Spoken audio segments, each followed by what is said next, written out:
Olá, amigos produtores rurais. Hoje é o quarto programa, ainda para nós falarmos sobre integração lavoura-pecuária. E eu estava falando no último programa sobre as estratégias. Então nós falamos da estratégia de um ano agricultura, um ano pecuária, né, das estratégias de soja no verão e pastagem no inverno, né? E ficou faltando a rotação, né, o tempo de rotação, ficar 2, 3 anos numa área com soja, depois entregar isso para a pecuária, e a pecuária trabalhar 3, 4 anos como pecuária, depois voltar à agricultura naquela área. Então a gente falou tudo isso no programa passado. Ficou faltando uma outra estratégia, porque tudo isso que a gente conversou no programa passado, a gente está falando de 2 safras ao ano. Ficou faltando eu falar da estratégia de 3 safras ao ano, que é uma das coisas que o mundo assusta com a gente, você fazer 3 safras ao ano e com um custo, vamos dizer assim, nada muito elevado, né? Como que a gente pode fazer 3 safras ao ano? Bom, aqui na fazenda a gente tem algumas áreas que a gente consegue essas 3 safras.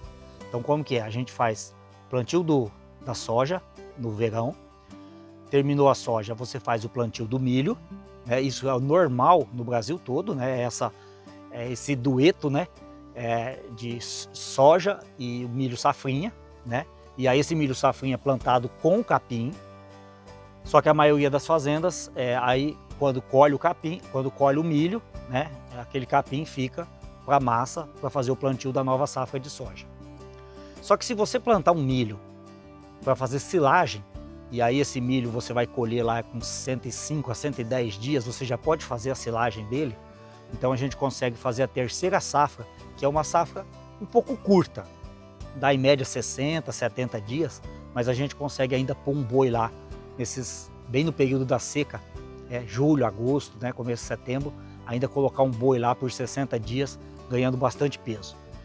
Então essa estratégia também, as janelas são curtas, é apertado, né, não pode dar problema no trator, tem que ajoelhar para as chuvas vir bem na hora correta, né?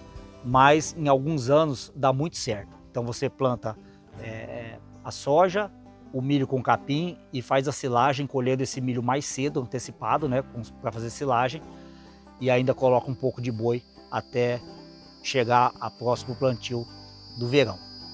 Se você estiver numa área irrigada com pivô, fica muito mais fácil você fazer essa estratégia. Porque aí com a irrigação pivô, você consegue plantar mais no cedo, uma soja mais precoce, consequentemente você vai colher mais cedo essa soja, vai plantar mais cedo o milho, né? E aí você vai fazer a silagem com esse milho e você vai ter um período maior ainda para a pecuária, para você ficar. Então ele fica mais fácil de você fazer se você tem uma área irrigada. Não tendo a área irrigada, fica um pouco mais difícil, mas a gente tem feito e tem dado um excelente resultado de rentabilidade por hectare ano, né? Quando você junta as 3 safras, você tem uma rentabilidade muito alta com isso. Então, essas estratégias deixam o mundo louco, né? Porque aonde no mundo, sem muita coisa, você consegue fazer altas produções, produzir 60, 70, 90 sacos de soja, produzir 150, 200 sacos de milho e ainda ter lá uns 60, 90 dias produzindo carne ainda e te deixando aí 300, 400 reais por hectare ainda com uma pecuária em 60 dias. Né? Então isso é uma coisa assim fabulosa, difícil fazer. Tem que ter as estruturas, tem que ter cerca, tem que desmanchar cerca, fazer cerca, tem que ter funcionários muito bem capacitados, né? Mas isso é possível fazer, né? E logicamente, se você está dentro do pivô, você tem não só a pecuária, às vezes, dependendo do ano, ela nem entraria no sistema. Você pode ter outras culturas mais interessantes, como feijão, por exemplo, dependendo do ano, né? Então, assim, com a irrigação, abre mais o teu leque ainda. Aí fica mais, você tem mais oportunidades, mais estratégias para serem adotadas. Bom, a gente sempre falou da integração lavoura-pecuária, mas existe também a integração lavoura-pecuária-floresta. Essa integração eu não tenho muita experiência com ela. Mas o pouco de experiência que eu tenho é que assim, é um sistema muito interessante, porém um sistema mais difícil, porque você tem que estar tudo adequado, os maquinários, aos espaçamentos de eucalipto com a soja, né, os produtos que você vai estar usando não pode os defensivos para não atacar o eucalipto, né?